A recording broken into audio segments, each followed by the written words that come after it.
Today's class is going to be a very incredible one because this is the first week we are back. We're starting a brand new year, and Spirit thought it would be a very appropriate way to be able to share some information on how to really manifest.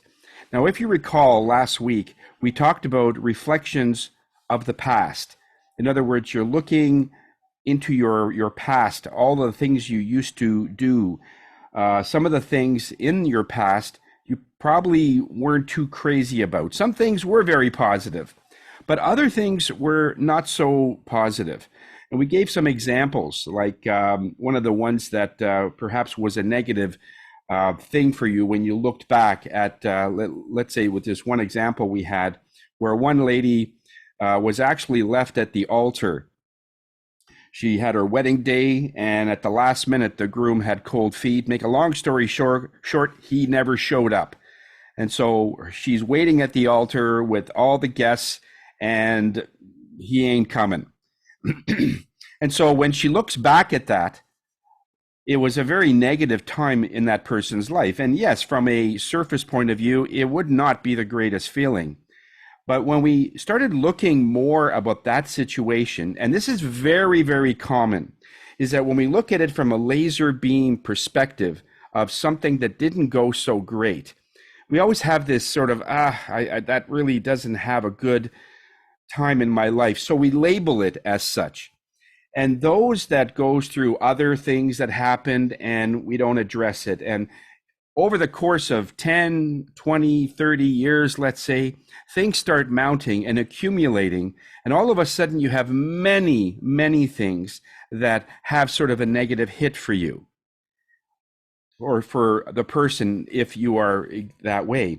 But when we look at one particular example with this particular person where they were left at the altar, one of the questions were asked, well, what happened after? Let's open the lens a little bit and see what happened after that happened. Well, there was a lot of chaos regarding the venue and everything else. But after that was done, about 2 weeks after, I met this incredible man, and we've been together ever since. There was no hesitation. It was like we were meant to be together. He says, okay, well, then we looked at it as what happens if that groom would have showed up and he would have been non-committal, but he would have done it anyway. So in other words, he's just settling. Would you have met this other man? She said, absolutely not. Because once I'm married, of course, you're not looking anymore, right?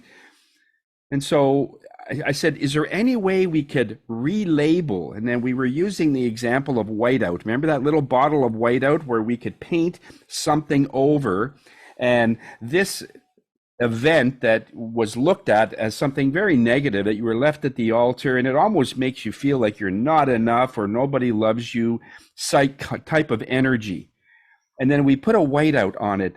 And by saying this was the point that I needed to go through to find this other amazing man. And so when you widen the lens, it goes from a sad occasion to something that had to happen. In other words, that was instrumental for meeting this other thing, this other person. So we can relabel things in the past. But if you could look at all of the overall energies of, let's say, that event, if we keep using that example, there are actually hundreds upon hundreds of emotions built in to that, that wasn't a great day.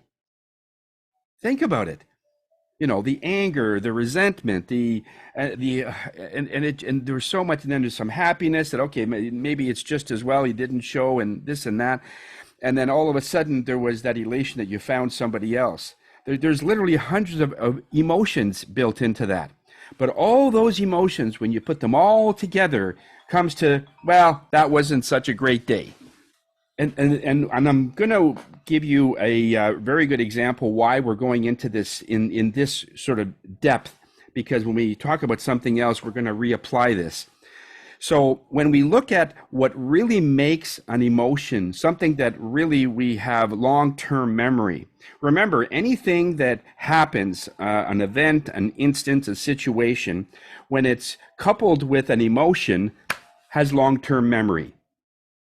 Do you sort of get that? Anything that has an emotional impact, like your first kiss, your first child, you're being at the altar, all of those are very, very high emotional things. The prom is another one. How many people remember their prom when they went there? Do you remember the dress or what you were wearing that day? Do you remember the car? Do you remember the people when you went through the front door and the auditorium or the school, and what it felt like to be dressed up? Do you remember? And then I could ask another 20, 30 questions about the details. And yes, yes, yes, I remember. Because for that time in your life, it's a heightened instance that you're turning into an adult in some way, where it's your prom. It's a way. It's a sort of a practice transition to get into this dress up, be like an adult sort of thing, and have fun. You're leaving the other all the school behind regarding the schoolyard, because you know there's something better that's going to be coming up. A prom usually means that it's the last one, and you're going to be going to another place, whether it's university or whether it's going to be a college situation. But even if you're just moving away and doing something else, it is a transition away from high school. So it is a big deal. So you're going to remember a lot of it. Those that didn't go to the prom, they will remember many things as well, for many reasons why they couldn't go. But whatever it is, when you couple an event with an emotion, that is long-term memory. Now, for all the happy things that could come into play, the first child, the first kiss, the first date, all these great things, you also will remember some of the not so good things that happen. Setting up for a date, getting all dressed up and the person doesn't show. Or when you finally go out on that date, it turns out to be just not the person. And you remember it and say, how am I going to get out of this kind of thing? And so all the things so anything coupled with an emotion, and many of them, it's not just one. This is where a lot of people, when they try to manifest, they only use one emotion or two emotions. And so we're gonna get into that in a minute. But I wanted to really impress upon you that when you look at your past, it is something that you've already experienced. I mean, it's no secret that you can't change the past, and that's fine. But when we take it a step further, even though we can't change the past, we can relabel the past that, okay, this had to happen, and that's how I met this great person. I had to get fired from this job to get this other amazing job. I had to have sort of not so great health to say, okay, I am done with being sick. I want to really take care of myself, and now I'm going to take care of myself.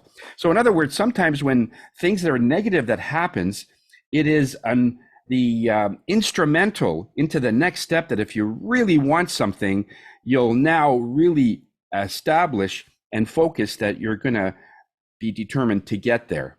So sometimes when someone says, oh, you can't do something, that might be just the motivation you need to prove them wrong.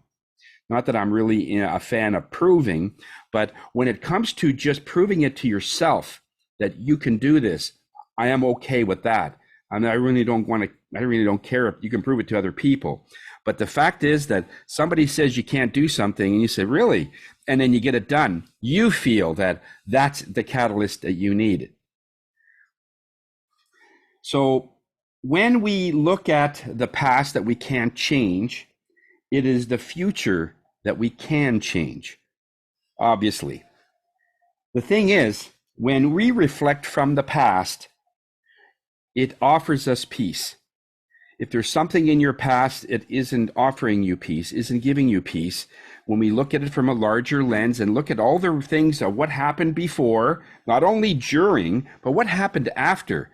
What happened after that event, whatever it is.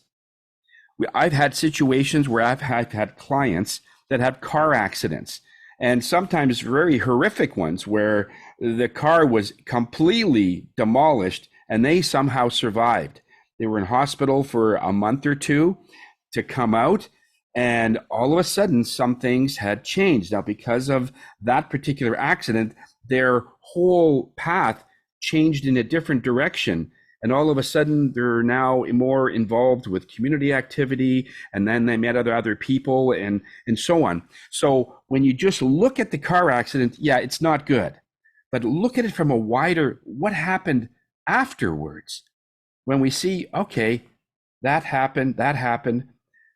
You know, there are people that have, and I'm just taking in the middle of it, taking a course now where we're working on enhancing memory. As a person, whether they get older or whatever, there are certain techniques that you can get so that your memory is very sharp, even when you get names and numbers and so on. And this person, his name is Jim Quick. If you know him, he had a very bad accident when he was younger. He fell off a chair, and when he hit his head on the ground, it just banged, and he actually cracked his skull. So for a long time, he had a learning disability. But when you look at it just that, yeah, it's not a great thing. But then when you widen the lens, it made him so determined to be like everyone else. He worked harder, he worked longer to find things that would be able for him to be applicable where he could still keep up with everybody and maybe even surpass everybody. And in time, he did. So it's almost like, and I don't like to say this because it sometimes comes out wrong, but it was kind of a good thing that he cracked his skull for the purpose, because it changed the direction of his focus. Otherwise, he said he would have been like a regular student, whatever that means, like average. But this made him become a superstar inside, and he didn't like to be left behind. Some people would be able to get the subject right away. He couldn't. He just didn't have that. So we're going to be talking about a technique today that we're going to show you that will be very applicable to some of the goals that you're going to get into down the road. So we are the first week of this year, so we'll be able to look at, this is perfect timing if you're setting up goals for your business, setting up goals for your work, setting up health goals, whether you want to get to a certain size by summer, whether you want to find somebody this year. Maybe you've been alone for a few years and say, you know what, I'm ready to have somebody be able to love me. Rather than finding somebody, you'll never find somebody. But if you look at the fact that I'm going to find somebody that they can love me, in other words, you have something to offer because you will be able to do that. Or find somebody that wants to be loved by me, something like that. But try and use the different connotations so you're not looking. You have to stop looking for clients, stop looking for more money, stop looking for a new relationship, because there's no looking. Most of the people that have amazing relationship, I say, wait, where'd you guys meet? Oh yeah, well, it was at a party. I didn't even want to go to the party. And the other person said the same thing. And it was the two friends of that person that said, let's go anyway. And they meet at this party that they weren't supposed to even be at. And he says, best thing we ever did. Another one was one person that said that he's been alone for many years and he was just content. He wasn't really looking, but he said it would be nice to have somebody because he's a good person and so on. And they said, well, let's go square dancing. He says, I'm not really into that. He says, yeah, it's okay. It's going to be a lot of fun. And he ended up finding this amazing lady that was the first time that she was out, and they met, and they've been together for 60 years. They met, and he says, where have you been my whole life? So in other words, you don't go looking for these things. The energies know where you guys are, and they will put you together. In fact, you won't even be able to get apart. Because there's been several movies on this where they've consciously said, okay, I don't want to meet this person. I don't want to meet this person. So they don't go to that party. Then they go down to the bus stop and, well, there that person is. Geez, okay. Now I got to go to the bus station. And then somehow that person's there. It's like, I can't get away from this person because fate, if you want to call it that, fate will put you together because these two people, for whatever reason, have to meet. So it's not about looking. It's about just being open to whatever that comes to you. That's going to be much more productive than you looking for Mr. Right or Mrs. Right or somebody who's, it's just that won't work. So in today's class, what I want to focus on is reflections from the future. When we looked at reflections from the past, we looked at where we were, made the situation a little better by saying that had to happen. And when that reflects, you get that positive, more positive energy that, okay, that made me, that falling off the chair made me what I am today. That, whatever it was that was previously negative has changed me, and I could see that positive it had made me that changed the course of my life to be where I am today. So there's that reflection of positivity. But how do we do that when we look at the future? Because it hasn't happened. Hasn't happened yet. And of course, the future you could change. And this is where people get stuck. It is applying some of the applications, if you've ever read the book The Secret or Law of Attraction. But the problem with that many people don't understand is that they're using one or two emotions. We've already covered when something happens in the past, because we know that time continuum really doesn't exist. There is no past or future. We're in this time continuum, and it is the same. So the past, present, and the future are all kind of on the same line. All right, from it only makes a difference to our physical environment, or because we are in these bodies, so there is a past and there is a future. But whenever something is manifested, you don't manifest it in human form. Think about it. Anything with fate has to do with energy, which is outside of the time continuum. Anything that you manifest outside of that, creativity or anything outside of your body, has nothing to do with time. Because even if you wanted to change the time, okay, I won't go to this party, I'll make sure I come late so that person leaves, then something happens. So in other words, there's always going to be a correction because you did the correction. Because essentially, you both had to meet. So the spouse you have today or the person you have today was essentially somebody you had to meet. And when you look at the story about it, there's always very interesting dynamics in how you guys met, or how you came upon a certain job, or how you came upon a certain project. Maybe for some reason you're very, very attracted to the elderly, or very attracted to children. And sometimes we see this when we do readings, and I see children sometimes around a person who's like 10 or 20 kids. That says, do you have a daycare or something? And she says, no. I said, I just see a lot of children around you. Well, actually, I am a kindergarten teacher, and I have about 20 or 30 kids. Oh, okay, well, that makes sense. You see, that energy is around you. And so if a person like myself can feel that, right, then there's that sense that this is sort of what you needed to always do. So here's the whole thing. When we want to reflect something from the future, I'm going to try and itemize this so you understand. The first thing we have to do, I want you to make a note here. The first thing we have to do is realize that we have to have more than one emotion in play here. So let's take an example that I think is a good one, because let's say, for instance, you have a house for a while and you've always wanted to have, let's say, a cottage. Let's use that as an example, because there's a number of things going on, and I've had this a couple of times where we can apply this. So let's say your dream is to have a cottage on a lake. Okay, we'll keep it very simple. So when we look at the manifestation, so you move yourself ahead of, and there's not so much in time, but just at a point where you're at your cottage. This is where you got to be extremely specific, because from the past, you know all of the details. You know what you were wearing in the dress. You know how that person smelled, what aftershave or what perfume that person used. So when you're moving ahead, you have to kind of do the same thing for this to work.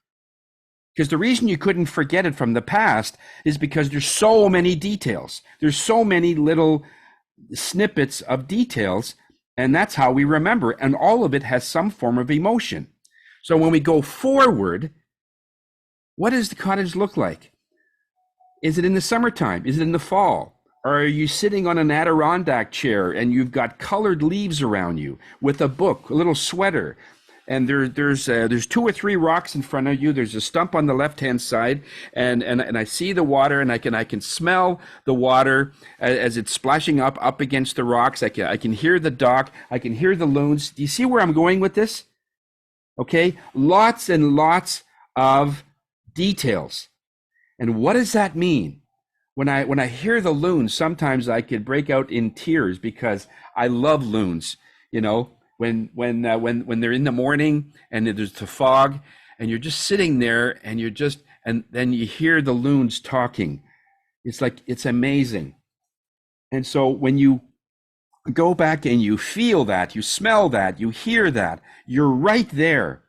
And I use the fact that if I can tear up, that's what works for me. So whatever works for you, doesn't mean you have to do this, but I'm just giving you examples that anytime I've manifested so quickly is because I am so present in that future place, wherever it is. So I'll envision myself, let's say in the morning, the sun's just coming up and I'm in a yellow canoe, roughly 16 foot, a little extra wide. I got a paddle on, and I'm paddling through, and I can hear the water as I'm paddling, and I'm doing the J stroke. If you're a canoeer, you know what that means. And I'm just going through, and there's no sound, just the sound that I'm making in the canoe, and the water that's going around the canoe, and I can hear the loons, and I could see the sun come up, and then I said, "This is my dream," and then I sort of tear up. That's the point, that you need to do several of those where people are thinking about this. We say, "Oh, Tony, I've tried that, but it just doesn't seem to work." See, the work comes, that is the work actually, is holding on to that focus, holding on to the dream. Now, one of the things about The Secret is that it says that if you visualize it and you live it, dream it, and it will come. Something that it doesn't say, and then Spirit is adamant about this, there are some dreams that is stubborn. And I don't have a better word for it. It's just stubborn. It just, no matter what you do, I've had a dream over the last several years, and it's just, there's always something that comes in its way at the very last minute, but I'm relentless. I am consistent. I never lose that focus, and I still see that vision. And so if it's this cottage thing, and you don't have any evidence that the cottage is coming, it doesn't mean it's not happening. It just means you just have to keep relentlessly on it. Because as soon as you let it go, it ain't happening. We know that. But at the moment you are consistent and you keep those emotions. So how many emotions and how many details can you list? If you could do 50 to 100, that's about average of what needs to happen. But you know what most people do? 10. So when you're trying to manifest something, it's all about the little small details. One of the greatest things you can give your kids, whether it's at Christmas or birthdays or there's something as an end of school gift or something, that we give them these large gifts. Some people will give them large gifts. And whether you know it or not, kids don't remember those to a lot of degree. But you know what they remember? They remember the 15 minutes at one point you sat down, you were, let's say, sitting, and you're looking outside and they're sitting beside you, and you just had a conversation, and you stopped being a parent and you just listened. "Oh, so how was that?" "Oh, it was really, really bad, Dad. This and that happened." And then they would say something that you would normally object to. And I says, "Oh, okay, well, how did that make you feel?" I'm not a parent. I am just a person that listens, and I just bounce back. I'm listening. And that listening, that time that you focus being present for them, they will remember that for 50 years. They won't, because there's so much emotion. He says, oh, he stopped being like a parent and he just was just a dad that listened. He didn't judge me. He didn't say what I had to do or what was sort of consistent with what the beliefs are. Now there are times where I'll in another instance I'll be a little more like a parent, but there are some times that I'll totally unplug. They could say absolutely anything. And when you look at kids that are really having a tough time and ask them what's really going on, I have nobody to talk to. We hear that all the time. They can't talk to their friends because that's probably the part of the problem. They can't talk to the parents because they're going to right away get grounded or something going to happen because something has happened that either they regret, and you know what? We all screw up. Every one of us. Like I was a pretty good kid in high school. Believe it or not, I was made fun of a lot because I went to high school with shiny shoes and a briefcase. I know. I was just waiting for a beating. But there were a few things that I did that I'm not very pleased with. Because it happens. Things happen. I says, they really don't. Who am I going to talk about this? And there was nobody really in school I could talk about. I couldn't talk about this with friends. And so just one day I just said, Mom, I have something to say. And she stopped being a parent and she said, oh, wow. It's like, it blew my mind that I could actually talk to somebody and I wasn't judged. I wasn't said, well, you know better. Didn't say that. Just said, okay, well, how do you feel about it? I says, well, I feel I do have regrets about it. He said, well, put it to the side. Have you learned something? I said, absolutely. Well, then that makes all the difference. It's like that's all kids need is just somebody to talk to, not disciplined. Just there should be a time or someplace that someone can say whatever it is to get them back online, because it's the guilt that kills people. It's the guilt that gives us weight. We feel that we're too heavy. We shouldn't eat that ice cream. So we feel guilty when we eat it. And that's why we gain weight. And even people will say, and doctors and nutritionists will say the same thing, that if you get to a point where you actually have the ice cream in your hand, and at the last minute, you decide, nope, I won't eat this ice cream, your whole body will gain weight as if you ate it. So you might as well have eaten it, because you won't gain an extra ounce if you don't eat the physical ice cream, because the guilt more than compensated for the weight. So when we just to get back at the manifestation, so when we look forward and we're manifesting, go to the place where you're going to go. If it's a house, if you're living in an apartment right now and you're dreaming of a house, what does this house look like? What does the fence look like? And I'm going to ask you 100 questions. What does a fence look like? How wide is it? Is there a gate? Is there a clip-on when you open up the gate, or is it wide open, or is it a metal gate? And what color is it? When you're going to the front door, what color is the front door? How big are the windows? Is it a bungalow or is it something pretty high? Is there a 2-car garage? Now, this is just at the very beginning. Once we get in the house, it says, where's the kitchen? Where are the bedrooms? And where do you feel that everything is? And after you do that, is like, I want you to pick a spot in this home that you will feel the most comfortable.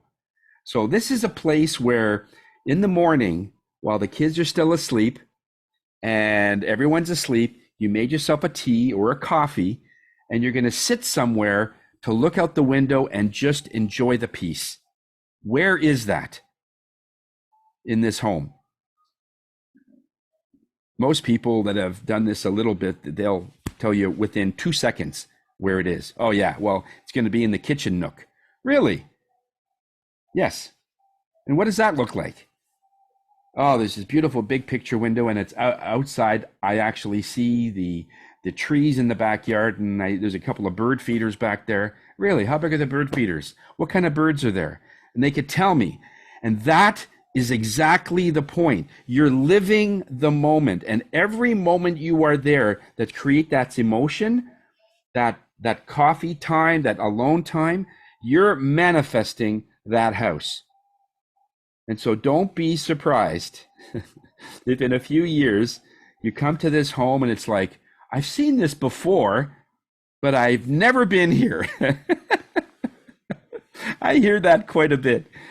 Being a feng shui consultant, it's like when we go through this whole plan and they finally see the home, it's like, I found the home. I says, okay. And no, but as soon as I was in the driveway, Tony, this is the home I've been dreaming of, thinking of. But I didn't tell them that when you actually do that, you mix your energy with fate. And it is actually the home that exists that reflects back to you. Now, you don't know this because you're thinking of the home, but it is the home that has the intelligence and sees you and says, I want you to be my next homeowner, or a homeowner in 5 years, or whatever it is. But it's that home energy intelligence that's actually sending back. So when you see this home, it's like, I've seen this home, but I've never been here. That's why. Because you want to be able to stop looking for things and start tying yourself into your destiny and your fate, which is way more powerful than whatever your physical eyes and your conscious mind can find. You will never find it. Every time you go into a place, that person would have left. Every time you leave, that person comes in. So it's impossible to coordinate it from a human perspective. Okay, makes sense? So we want to be able to just let all that go and look at it in the future. If it is a relationship that you're looking for, let's say you've been alone for a long time, and for whatever reason, it's like you had several relationships, didn't really work out. And so now you're just ready. I want it to be easy. And so you send it out and you don't look at the person's characteristics. You say, what kind of a way that I would love to be loved? Because you have to have that boundary. You have to have that sort of standard of how do I want to be loved? Well, and then you say, oh, I wouldn't mind, oddball Tuesday getting flowers. I just don't only want it on my birthday or on Valentine's. Those are nice. I mean, please don't get me wrong, but wouldn't it be nice to just to have that person come home and they stopped on the side of the road to pick a few lilacs or something off a tree and say, honey, this is for you. It's like, and it doesn't cost anything, but they took the time, right? And that means everything. I would like that because I could see a lot of respect, and then I give, they give, and it's all about not that I did the dishes twice, now it's your turn. It's all about stop counting and say, okay, it's my turn now because you did it last time, or because I'm going to be away, I'm going to do it a few more times just so that I can help you. I'm about ready to get myself a tea. Would you like one? Some people will just go and do that. In other words, somebody that actually looks after you. Oh, we so need that. It is so needed. We get into that. So when we look into the future and create all those emotions, create all that, those little details, and each one has an emotional hit. So when you're on the lake, when you're in the cottage, and you're sitting on the veranda looking out to the trees or the lake or whatever, you hear the loons, and you could say, yeah, I'm here, I'm there. And it creates that emotional response. That's the key. And you keep thinking that again, and it's almost like it's burned in your memory as if it was your past. And then when that reflects, it's all about that positive energy. So it's almost that your future self is pulling you towards itself. Now, here's what happened when that gets strong enough. When that gets strong enough and it's rooted, that you got everything, all the details for it, and you got all the emotions there, and your heart is sending it out like that. What happens is that becomes the second point. Remember, we talked about a reflection. There's you where you are. You look into a mirror and it reflects back. There's actually 2 points, right? It comes back. So when you look into the future, it is that future you that is sending back not only the reflection of you getting this cottage or getting this whatever it is, but it also sends back a plan or a set of breadcrumbs so you could follow it back. Because that's what a reflection is. It's back and forth, right? Think about how a reflection works. It just doesn't reflect back like a strobe light. It reflects back once. No, it goes back and forth well, I can't even say it's endless, right? When you look into a mirror, it's endless, but it's constant. So if you look at your future self of where you want to be, let's say if you're making goals this year, where do you want to be by the end of the year? And feel it that you're there. If you're in a place where you want to be a director or you want to have a higher standing in your company, well, what's it like when you're there? What is it like? What would it be like? You must know people that are there. So give them a call, have them in for coffee, talk about their lifestyle that you want. Otherwise, it doesn't work. Otherwise, you're, and I'm using this as an example, not to label anything, but just to be as crude as possible. That is, it's like a poor person trying to visualize what's it like to be a millionaire. It doesn't work. But if you're a millionaire in your head, what would it be like if you didn't have money? I have no idea, because I am a millionaire. I just don't have any way I can prove it. But in my head, I'm there. In my head, I have a cottage. In my head, I have a loving person. In my head, I have a completely full itinerary. I have people have to wait 2, 3, 4 weeks or maybe a couple of months to see me because I'm so busy. But if your calendar's empty, I envision a full calendar because that's where I am. All it is that when you visualize and that reflection comes back, I just expect it'll soon be in human form as well. And it will trail. All right. So make it so that you're in the future and it's reflecting back, and that's what's giving you hope. So when you bring the past forward in a nice way, it gives you peace when you relabel it. When you look in the future and it brings back something that you want, it brings back hope. And you're in the present. You're in this beautiful now that you don't have any regrets at all. That's why it's important to clean up the past a little bit so you get used to this process. And then when you look forward, you're not just saying, okay, I want $1 million. That's why it doesn't work. If the masses, when you ask them, what would you want to be? I think there was an overwhelming 60% said, I want $1 million, and gave no reason how to get there or what it's like. They feel that it's the money that's going to get them what they need or want. And boy, that is so not true. I mean, money may give you that temporary feeling, but let me ask you this. If you had a chance to get $1 million for 2 years, and then after 2 years it's gone, or wait 5 years and get $1 million for the rest of your life, what would you choose? In other words, would you choose something that you wanted right now, or are you looking for sustainability, something that will last 20, 30, 40 years? Like a relationship. You might find somebody for now, but then in 18 months, you're single again. What's the point? I'm not going to settle. I want something that's going to be lifelong. You're going to have X amount of years that you still have on this earth. I want to spend that with a wonderful person. And if I have to wait an extra year, I will absolutely do it, because I don't want to miss Mr. or Mrs. Right if I'm already hooked up with somebody else. Does that make sense? In other words, you're giving yourself a standard. It's that you just don't want somebody with a pulse. Trust me. It's not where you just don't want money. You want what money can do. If you're part of a charity organization, yes, money is good, but what does that money do? How can it generate more so more people will get involved?